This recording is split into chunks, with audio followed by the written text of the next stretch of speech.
The sacred geometry must be done by hand, all things handmade.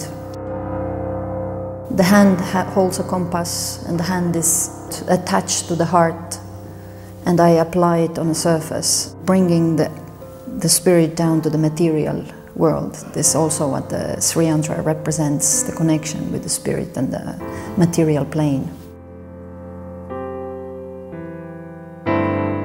The Sri Yantra is an instrument to manifest. It has been for a long time been used for manifesting desires, but mostly for abundance and a good name.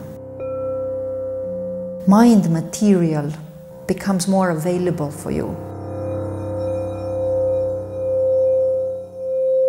Karaniya matta kusalena yang tang santang padang abhisamicca sakko ujuca sujuca suvaco jassa mudu anatimani